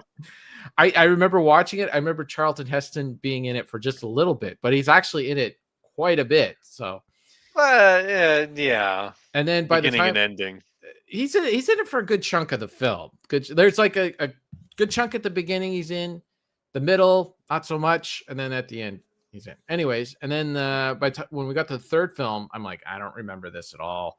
So we watched the third, fourth, and fifth film, and I had never seen them before, so these were all fresh watches for me. So I will say the first movie, classic, loved it. Second movie, definitely Beneath the Planet of the Apes definitely falls into like sequelitis. a lot of it was just kind of There's another astronaut who comes to the planet who yeah, it also was. discovers that they're apes. And he looks exactly like Charlton Heston. It's Yep. funny because there's a part in the film where this new character, this new astronaut, meets the apes, and for a second they mistaken him for Charlton Heston because he Yeah. looks a lot like him. And then later Well, on in and the film, also the only human, right? But speaking human that they've met. later on in the film, the two actors stand beside, like he actually stands beside Charlton Heston, and Charlton Heston is like 3 times his size. I'm like, there's no way that they would have mistaken him. But anyways, um, I I I I get what they were trying to do. They were trying to make it the same but different because it kind of goes down the road of this, religious dogma. They, humans get caught up in it. There's a lot more humans on the planet than was originally thought of in the first film, and it goes down to the path of like eventually they all annihilate themselves. Spoiler alert for Beneath the Planet of the Apes. But anyways, I didn't really care for that one as much. And Roddy McDowall was not in it. It was someone else that was playing his character, Cornelius. Then we get to the third film. And the third film, I really enjoyed. I thought that was really, I thought it was cool. It's kind of cheesy how the Cornelius and Zira escape the planet. They somehow figure out how to fix that spaceship and get off the planet. But anyways, they come back to our time, and a lot of fish out of water moments and all that stuff. The apes basically become a little bit of celebrities, and then the government decides that they want nothing to do with the apes, and they're going to eventually kill them. But then they have a baby, and there's a baby on the way. It was good stuff. I could see what was going to happen. I thought that Ricardo Montalban's in the film, and I thought he was actually the worst part of the film because his character was very convenient and just I don't know. I didn't really dig his character, but the film overall was really good and had a really effective ending, and I enjoyed it. I enjoyed that one. That ending got me more than the original, of course, because the original I know, right? Yeah, it's so iconic. So I really wasn't prepared for that kind of an ending. To the movie that had the apes going around wearing sunglasses and being celebrities. Yeah. So then by the time we get to the next film, Roddy McDowall is still in it, but he's playing Cornelius's son now, named Caesar, who is the main central ape in the newer films, which I was not expecting that they actually would tie in these older films. Tie in by reference only. But a lot of the stuff that they talk about in these films gets played out in the newer films. Sure, they do the thing with the cats and the dogs. Yep, isn't that in the newer movies? Yeah, and the even him saying no.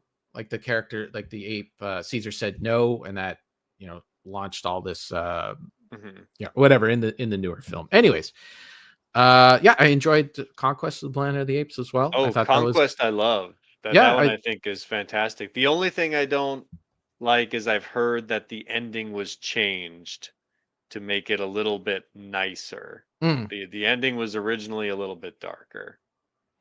And Roddy McDowall has a great speech in it as Caesar, where he's rallying up all the apes to fight and that. And I'm like, wow, that was a really solid performance. And if he was doing that performance in a more dramatic film, he probably would have had some Oscar buzz on him. But because it was cheesy, he had a sci-fi, mask, which is unfortunate because I thought he did a great job.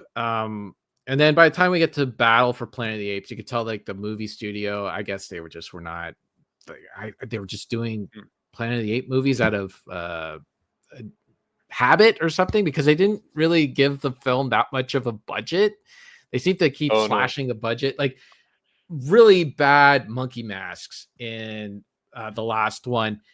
Well, It's the last one is literally monkey masks. yeah, and it's really weird because you could tell that like Ronnie McDowell, for instance, had a legacy mask. Like his mask was like from 2 films ago, and it's got like it's moving in that it has articulation and everything, and he's really good at playing those ape characters. Like he seems to be the only one that really could make it believable that this was an ape. But then all the other actors, they just had like, yeah, terrible masks and that. Even the Ape City, it looked like some kid's treehouse. I'm like, Yeah, this is pretty. like the last one, yeah, it's Battle for the Planet of the Apes. It Yeah, really is just kind of like a little scuffle, just like a little yeah, disagreement. yeah, There's nothing too grand about that yeah. film. I still enjoyed it though. I still liked it more than the second film. I could see myself watching that entire series in a few years again. I had Yeah, fun. I was almost going to go back to that one this past couple of weeks. But yeah, 2 and 5 I'd really have to see again to decide which one I like better. But 1, 3, and 4, those are solid for me. Yeah, it's unfortunate too because I think like Battle for the Planet of the Apes had a lot of good ideas, but they're just limited with that budget. That budget just kind of made it. Yeah. Claude Atkins, I that's the name of the actor. Claude Atkins was he plays that general guy with that it's a terrible mask, who incidentally is in that episode of the Twilight Zone. He's the big guy in that little suburb. I can't remember his name in the episode, but he's like the big guy that goes like basically that everybody looks to for a little bit of direction. He's also in that movie. Anyways, have you ever seen the TV show?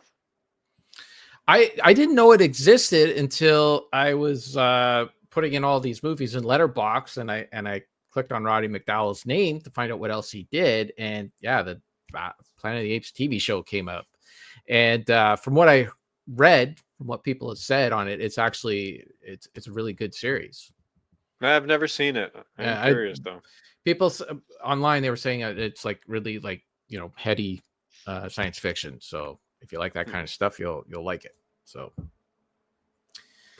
okay. So I also watched. So for the challenge, the not so special ABC challenge, I needed my W film.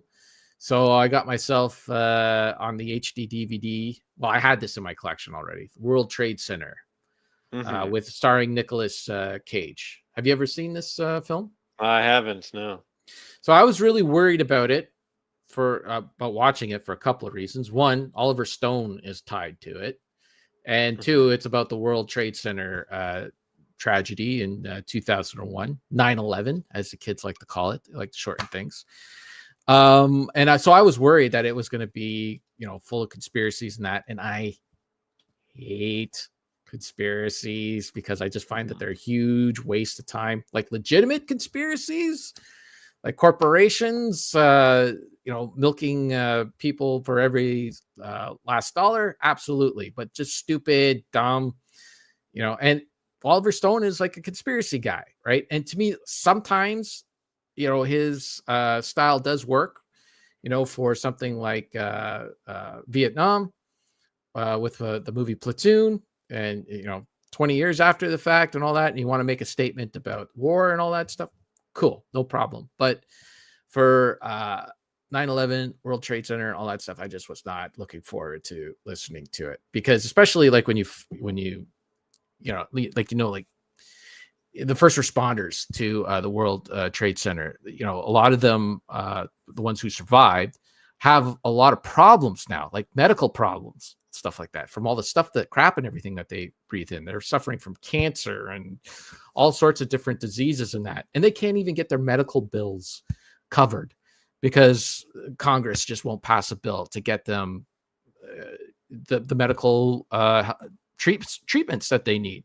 So you have first responders, guys who went into those buildings first and saved people, and they can't get they're dying. They can't get the cancer treatment that they need or whatever, because Congress just won't do it. Americans, Frustration. We're going into the conspiracy Come theories on. here. That's not a conspiracy theory. That's something that's actually happening. And that's why I hate conspiracy theories, because there's something that's actually happening that you can go on YouTube and you could see Congress people saying no to this stuff, and it just drives you nuts. And meanwhile, people are arguing over whether or not the airplane really flew into the building. Anyway, you have the energy of a conspiracy yeah, but I put it towards the theorist. right things. The right things are being concerned about the people dying, the first responders to 9/11 dying. That's the stuff that you should be putting your energy towards, not stupid shit like the world is flat and 9/11 was an inside job. Anyways, that's not what the movie's about. I can't wait until you become the 51st state, because you're going to be such an important member of our It's society. not going to happen. It's not going to happen. By the way, it's not too much. It's not too difficult to find out why Trump is pushing for that 51st state. See, here's a conspiracy. This is not, it's out in the open. You could tell. Who's he been bullying, right? That he's going to be, when he becomes president, who's he bullying? Canada, Greenland, and Panama. What are all those things? Trade routes. Why does he want control of the trade routes? Wants control of the trade routes to Russia. Like, it's not that hard to figure that stuff out, you know? But instead we're worried about 9/11 being an inside job. Anyways, which it wasn't. That's not what this movie is about. This movie is about a few of the first responders. Basically, it centers around 3 of them that survived. Spoiler alert, that survived the tragedy. But it's about their story and how they survived and everything. And really well done. Michael Shannon is in this film. And he plays like this, by the books army guy. And I swear to God, I'm starting to believe that Michael Shannon is just playing himself in every film, because it seems like everything he's in, he is that character. But it's really good. I gave 3.5 stars. It's good. Couple of surprise films. The last movie I watched, just to get 1 extra point on the challenge, is this Nicolas Cage movie called Racing to the Moon. Now, I looked at the packaging for this film. We bought it for $1 in Sturgeon Falls. We bought it for $1. And I look at the packaging and like, you just think, this is cheesy 80s, right? I love the 80s in that color and everything. We're going to be watching a cheesy 80s film. We put this in. We start watching it. It's a coming of age film. And Sean Penn is in it as well. And it takes place in the 1940s. And it's about these 2 guys that are learning, they're young, they're like 19, 20 years old. And they're realizing that they're going to have to go to war very soon. Actually 17. They're 17 years old. And they're going to have to go to war soon. And so they kind of have a little bit of fun in the months going up to when their draft is going to kick in and all that. It's directed by this guy, Richard Benjamin, who also directed like Mermaids and a couple other things. And it turns out that this is a really solid, heartwarming love story. It also has what's her name in it? Elizabeth McGovern, who I'd never even heard of before I started watching this, and I loved it. I gave it 4.5 stars. Really? It was 4.5. My goodness. I love character-driven films. We watched this on Christmas Eve. I wasn't expecting it, but about half of this movie is a Christmas movie, so it's appropriate for this time of year. But yeah, it's just a character-driven story. The stuff that the characters do in it, and how they react to it and everything like that, all just was really well done. It, some of it kind of has aged, because you can see stuff like in the story has kind of been done since this movie has come out. But all the characters were believable. It was engaging. It was funny. Nicolas Cage is, a little bit of a wacky character, but he's not too much over the top. He's like the right amount of Nicolas Cage. It's a good, solid 80s film, a hidden gem, if you will. So get yourself. I had never heard of it. Yeah, Racing with the Moon. I had never heard of it either, but it was more of a Sarah. She bought it because it's like, oh, it's 80s. And I swear, I thought it was going to be cheese. Another hidden gem that I wasn't expecting much from at all. I bought it. I picked it up off of the Canadian website, Unobstructed View, that sells a lot of obscure Blu-rays and stuff like that. Like if you want your 4K big AAA release, you go to Amazon. If you want something a little more offbeat, then you go to Unobstructed View. And of course, there they have a lot of Burt Reynolds movies. So I picked up this movie called Breaking In with Burt Reynolds. And this movie came out in 1989, right when Burt was in the middle of doing a lot of cheesy comedies and action films. So that's what I was expecting. This is either going to be a cheesy comedy or a cheesy action film. Instead, we get another great character-driven movie. So basically, Burt Reynolds breaks into a house at the beginning of the film, and as he's he's cased this joint, and he finds the safe, and he starts going into the safe, and that he's a thief.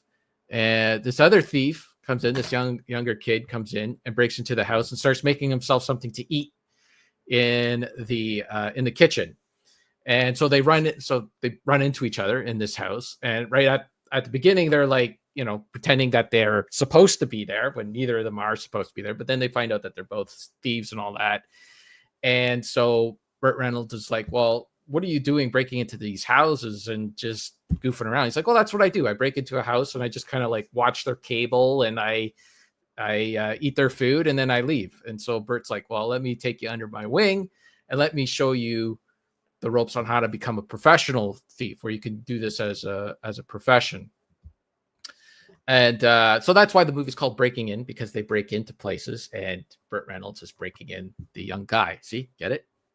I get it. That's how it works. Burt is like really good in this. He's it's kind of like Stallone in Copland. When Stallone gained all that weight and all that. Burt doesn't wear a hairpiece in this. You could see the old back of the head all bald in this. But yeah, another great not coming of age, but character-driven story. I'm not going to give away too much. It's done by the guy who did Local Hero. He's like a Scottish director, and that the director was like an indie guy, and he did a lot of indie films. Bill Forsyth, and this is not the type of movie that you would expect Burt Reynolds to be in. I don't know why it flew under the radar.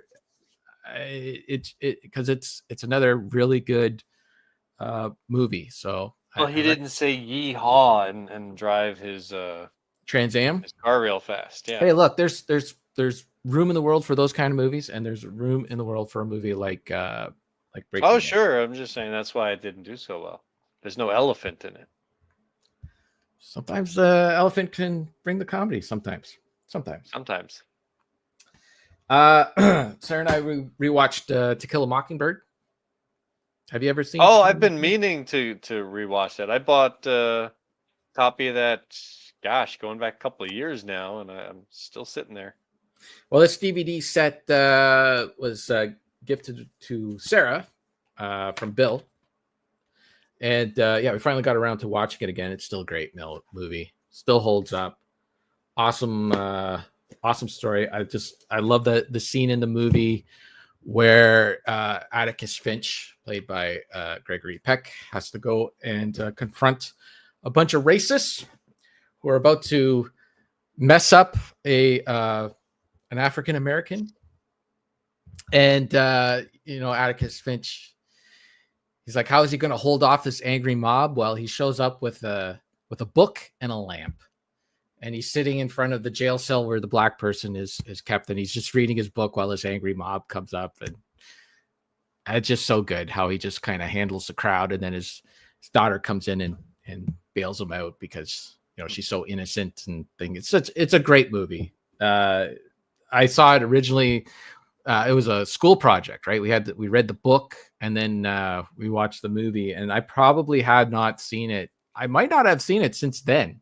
It's been a long time, but it's excellent. Yeah, I haven't read the book, but if my memory serves right, the author of that book Harper Lee. That's the Harper Lee. That's the only book he's ever written, and it became like this like huge, you know. Yeah, that might be true. I think he has since had written a sequel to it, but that's the same as the guy that wrote One Flew Over the Cuckoo's Nest too. He just wrote that one book, and then he just lives off the royalties for that book. So yeah, good for them. Okay, so then I'm going to talk about some 4K Blu-rays that I had purchased. I haven't watched all of these, but fanciness now. So I have been on a 4K Blu-ray kick a little bit lately because with this OLED TV and whatnot, it really shows off the color and everything for these films. Like, stuff just really looks so amazing on it, and the discs are finally coming down. The prices for them are coming down to earth.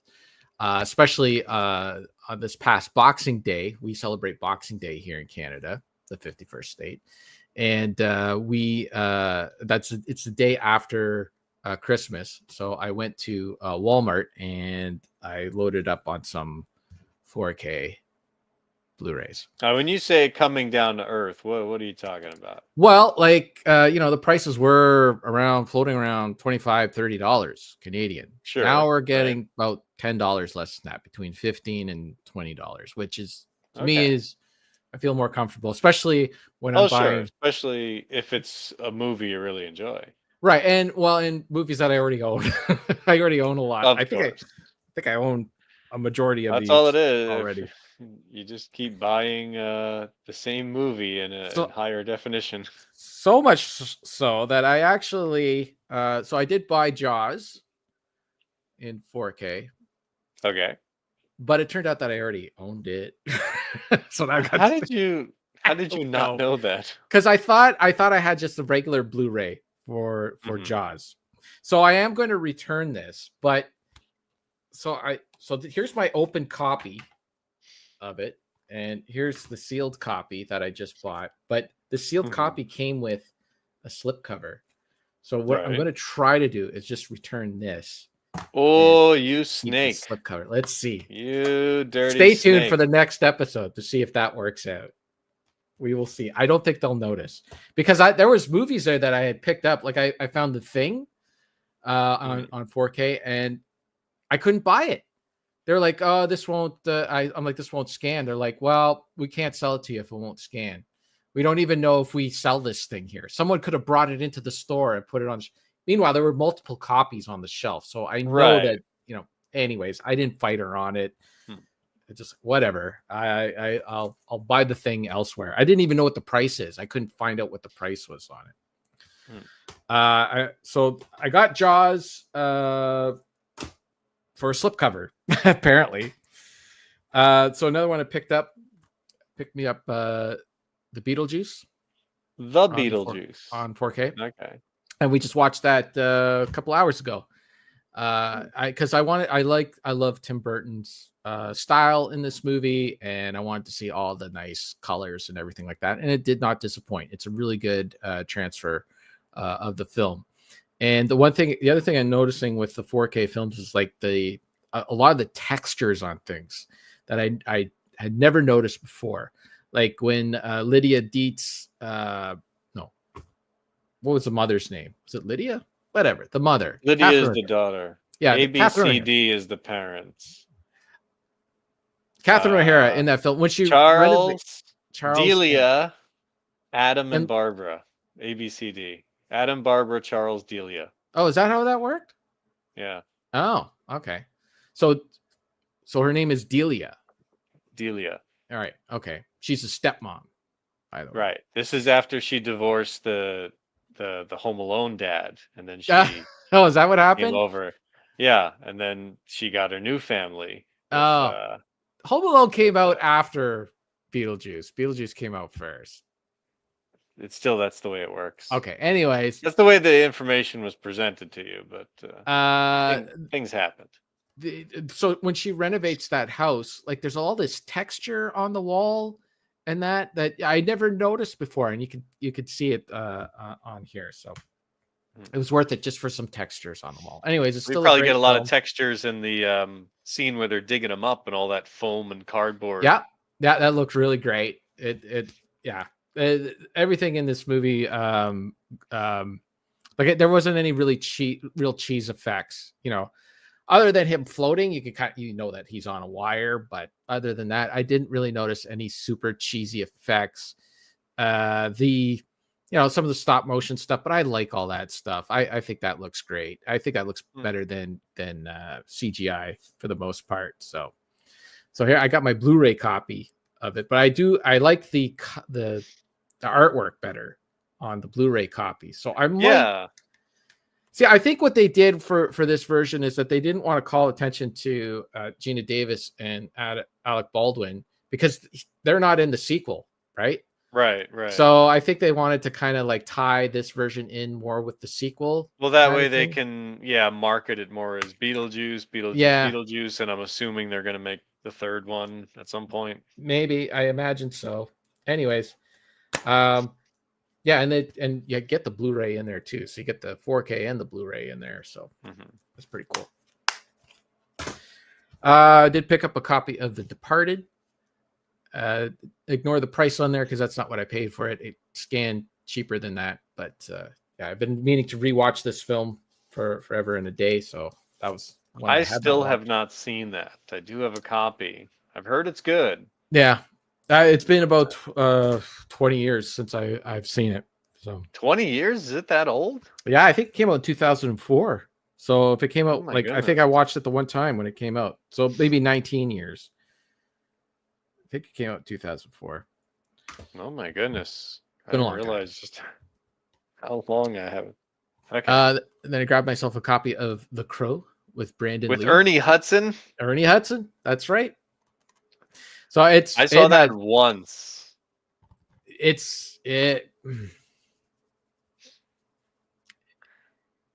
kind of a good film. I've seen it once. That's like I really can't remember too much else about it. Was that the director Alex Proyas? Yeah, that sounds right. Yeah. Okay, because I know I really like Dark City. Yes. Yeah. And this one, I have very fuzzy memories about it. So I on Letterboxd I called it Death Wish for emos. Which to me that's just the best way to describe it. It's a revenge film. It's very emo, very 90s. Not grunge, but what was the thing? Emo at the time. Dark. Everything's black nail polish, electric guitar, kind of thing. But it's got a lot of there's a lot of funny lines in it. The action's pretty good too. There isn't too many cheesy effects or anything like that. It's a decent film. It's pretty good. It's one that I probably wouldn't watch that often. Like I watched it a lot in the 90s when it came out because all my friends were into it. So they would put it on all the time. And by all my friends, I mean my buddy Frank. And well, that was all your friends. That was all my friends. And I liked it then, but then I needed to take a break from it for about 25 years and going back to it now. Yeah, it's a good film. It is. It's just, it does have some problems in it. It's very dark.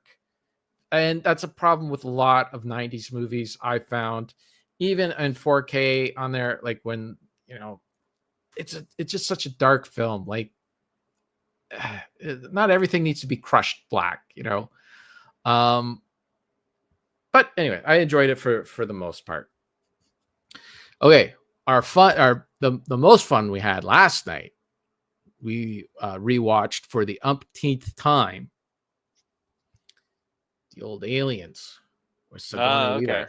Okay, this was it probably been, I don't know, maybe about 5 or 6 years since I watched it, and going back and watching it again, man, this movie still holds up. It is still great from start to finish. I don't understand the VHS guys a lot. I don't understand how you could take a movie like this and want to watch it on VHS, because I saw so many things, like watching it in 4K this time around. There's so many things, like little details and stuff like that, that I had never seen before. Mm-hmm. Like I like all the writing and everything that all the soldiers had in chalk on their uniforms. I think it's chalk or whatever. All the little sayings and stuff like that I'd never noticed before.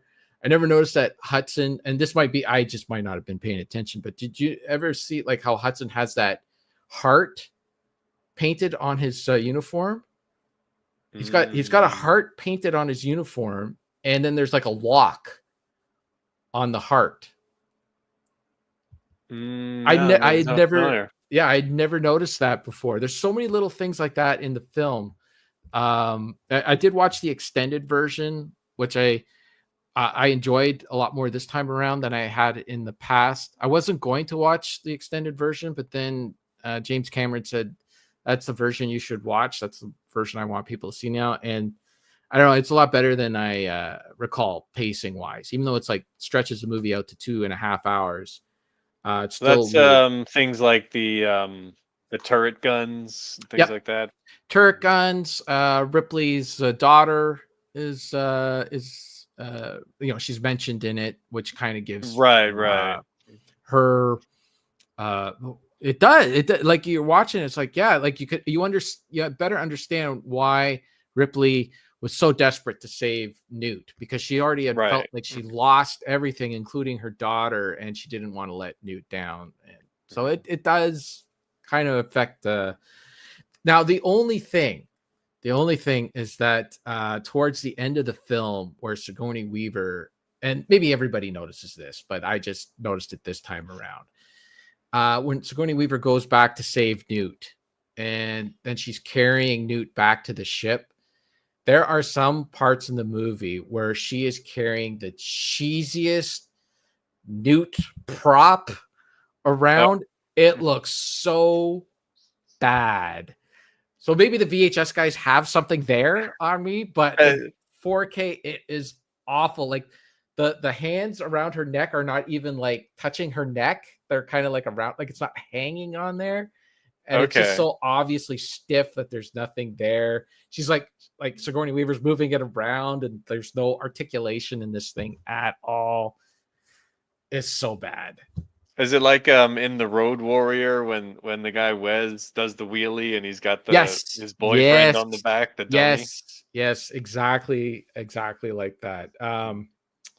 Like even like, in something like an airplane movie or something like that, or in Top Secret, where they start fighting, and then obviously like Val Kilmer's fighting a dummy or something like that, but they would do it intentionally, Right. But yeah, it's I couldn't believe it was in this movie. I'm like, oh my goodness. Well, but I watched that movie, I don't know how many times, and I never noticed it before, but on the 4K, I noticed it this time.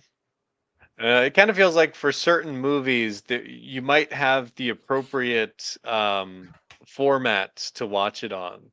Like this kind of movie, you want to see in 4K. This kind of movie, maybe DVD is as far as you should go for resolution. Yeah, well, I did enjoy seeing a lot of the detail that I had never noticed before, so I thought that was pretty cool. Yeah, even like Hudson's got a tattoo that says USMC and all that. And they even like feature it right in there, but I've never noticed it before because it's so faint on his skin. Like it's not something like a lot of the stuff that James Cameron did, what he like intentionally did, made it subtle, right? It's not like as if like they ever focus on that heart and lock on it. It was meant to be subtle. Right. It's an extra detail. Well, yeah. I mean, also it's just one of those things that, the first time you're watching a movie, you're watching the movie. You're just getting the experience. You're getting the characters, the story. And then after 5, 6, 7 times watching the movie, then you're going to start to see all those details in the background. Yeah. And I told you, like the last time I watched Ghostbusters, I was noticing like, oh, there's an extra that's in like this scene, and then he's in another scene. That's where your mind goes after a while. Yeah. Okay, the final movie that I want to talk about, and this will tie into my Christmas message, is it's this movie called 1, 2, 3. 1, 2, 3. So this is Is that Marilyn Monroe? It is not. This is a Billy Wilder film that came out in 1961. I think he originally wrote the character. It was a secretary character in this film. I think he might have wrote it for Marilyn Monroe, but by 1961, Marilyn Monroe was so difficult to work with that you were better off just getting a different actress. But this was in the middle. So Billy Wilder came out with 3 films from like 59 to 61. There was Some Like It Hot with Marilyn Monroe, The Apartment, which with Jack Lemmon, which was like the last black and white film to win Best Picture, I think, until Schindler's List. If you want to count Schindler's List, because that was more of an intentional thing. But anyways, and then this was the 3rd film in that period of time where he was just hitting home run after home run after home run. And 1, 2, 3 came out. It was probably the most ill-timed release, I would say, in film history, because this movie bombed. And it didn't bomb because it's a bad movie. It bombed because of just the timing. So the movie, so basically, after World War II, Germany was split up into 4 parts. Each of the major allies got a part of Germany. There was United States, Soviet Union, England, and France. They also got they carved up Berlin into 4 parts. And Berlin was in the middle of the Soviet Union part of Germany.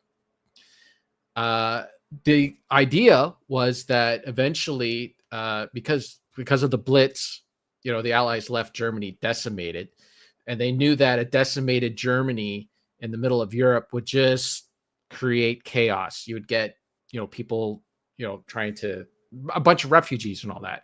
So they knew that they needed to take care of that to get Europe back on its feet.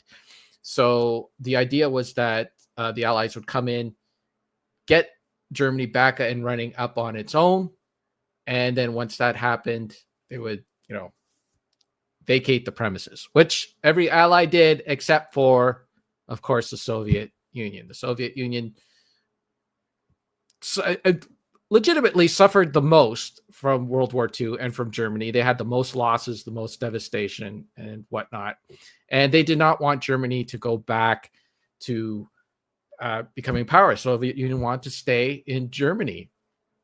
Okay, is all this in the film, or is this a history lesson? A little history lesson. Up to the film. This is a little history lesson to explain the ill-timed, why it was so ill-timed. So eventually, this all really happened. So eventually, the Allies, the US, France, and the UK basically left Germany and said, you're on your own now, you're all good, but the Soviet Union stayed. And their portion of Berlin stayed under Soviet control.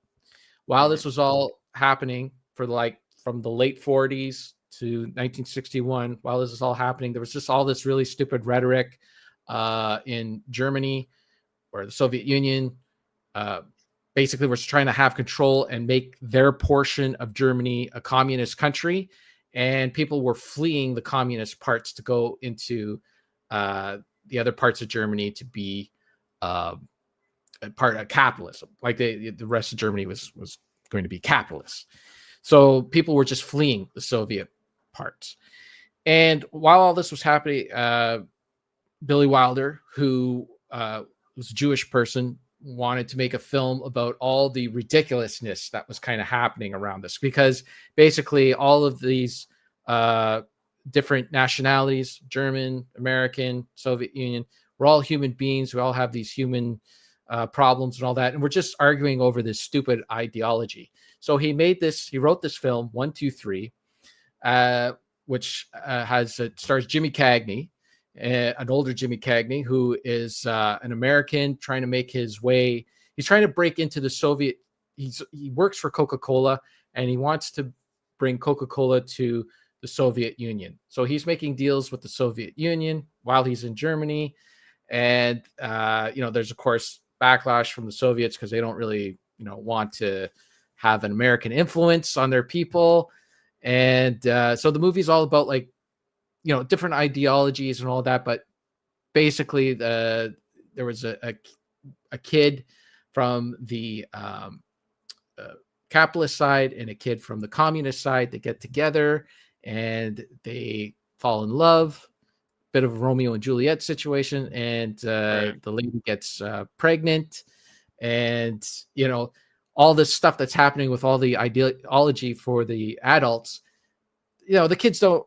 The kids sort of care, but they don't. But they also know that taking care of this kid is their major priority, and all this stuff. So he basically makes this movie kind of poking fun at everything, at all the stupid ideology and all the stupid fighting and everything that's happening in Germany.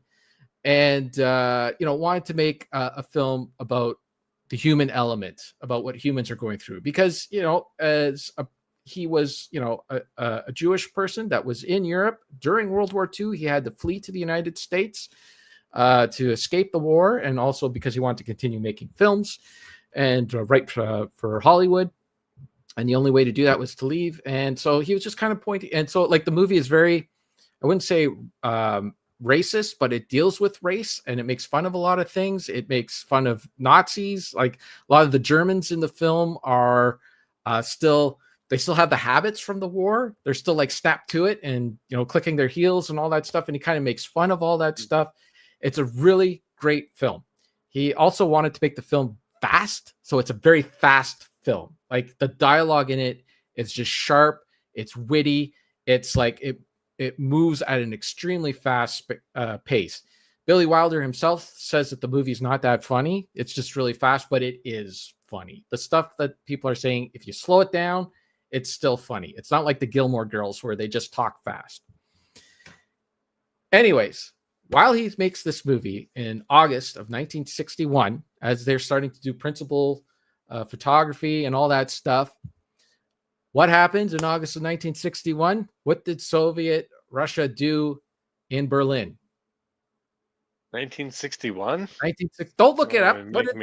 What did Soviet? I have to look it up. What they did was they built something. What did they build? Come on. The wall. That's right. They built the Berlin Wall. So what they did, because the Soviets didn't want people escaping their part of Berlin into the capitalist side of West Germany, and that's where we got West Germany and East Germany. They wanted to keep everybody in, so they built a wall around it. So they built this wall. It creates all of this tension between the United States and the Soviet Union. And there's all this rhetoric about how everybody was kind of scared because they thought that, these two superpowers have these nuclear weapons and they're going to annihilate each other. And this was kind of becoming the pinnacle of everything. So Billy Wilder writes this movie about the human element and how we're all human, and it's funny and it's witty and it's great. And the Soviet Union built the Berlin Wall to screw everything up. By the time the movie comes out at Christmas time, everybody's too scared. Nobody is really interested in watching a film about the lighthearted moments of what's happening in Germany, and the movie tanks in spite of how excellent it is. Then in hindsight, as time moves on, the movie does eventually get released in Germany itself and becomes a huge hit in Germany. Like we're talking decades later, like 1985, it came out. Eventually later on, the movie got played on TV and all that, and finally got some of the recognition that it deserved. But when it first came out, it was a bomb. But, with hindsight and everything, like you look at 1961, by the time we get to 1962, you're at the Cuban Missile Crisis, where everybody in America was panicking, thinking that they were going to get nuked by the Soviet Union, and they're going to put these missiles right in Cuba, and they were freaking out, even though the United States were putting missiles in Turkey, which is just the same thing on the other side, but whatever. Anyways, that's not a conspiracy. Those are facts. See, this is what I mean. Okay. Learn facts, not conspiracies. Damn it. Anyways, so my point is that over time, and you look back at this situation, you can laugh at what happened back in 1961, because we know with the wisdom of hindsight that yes, it did get serious, but we made it through. We were okay. We didn't nuke each other. We still might, but we didn't. Even though the doomsday clock almost struck midnight, we didn't get there.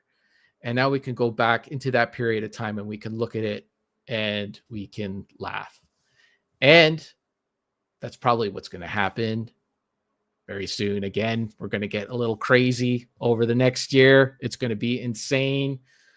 There's going to be a lot of rhetoric about the end of the world and this going to war and whatnot. It's probably going to be a crazy 4 years. But if we stick to helping each other in our times of need and not fighting against each other and not becoming like that episode of the Twilight Zone where we're all trying to backstab each other and whatever, we'll be okay. So that's my message for 2025. It's going to be a bumpy ride. It's going to be rocky, but we will be okay. We'll come out on the other side and we will be fine as long as we continue to help each other.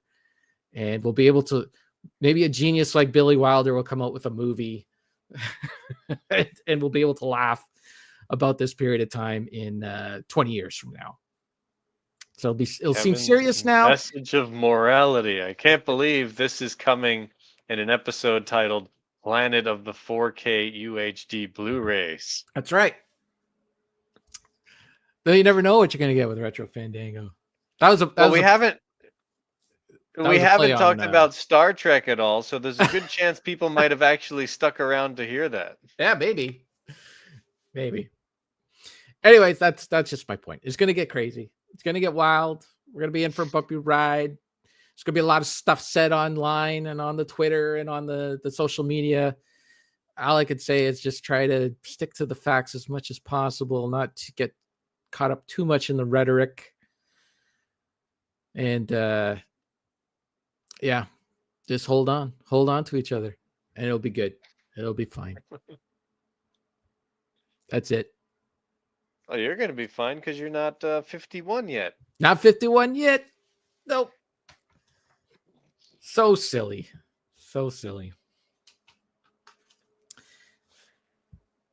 There you go. You got anything left? Is that it? The tanks are empty. I think we've gone on for almost 2 hours. That's a solid episode. I could hear. I think Sarah's already made her supper. I heard the microwave running upstairs. So I'll be eating alone tonight. Sounds pretty good right now. Yeah. Oh, poor guy. Yeah, I know. Thanks everyone in the chat. Thanks Deke and Rocket Sauce, and we had Steven in here for a bit as well. That was good. Good times. This is it for 2024. We'll come back in 2025 at some point. If you're listening to this, it's going to take me a while to get the audio portion of this out because I got family commitments pretty much right after this. I stop recording. I go get something to eat, and then it's family commitments for the next few days. So you're going to get this in the early next year, but that's the way it goes. So I'll say Merry Christmas to you, Richard, and Happy New Year. Oh yeah. Well, happy birthday, Merry Christmas. Oh, thanks. Happy New Year, all that stuff. Oh, look at that. Deke's still there. Or he came back. I don't know. Maybe he left for a bit. Get back. They're still on. What the heck? My God. All right. That's it. We're done. Bye. And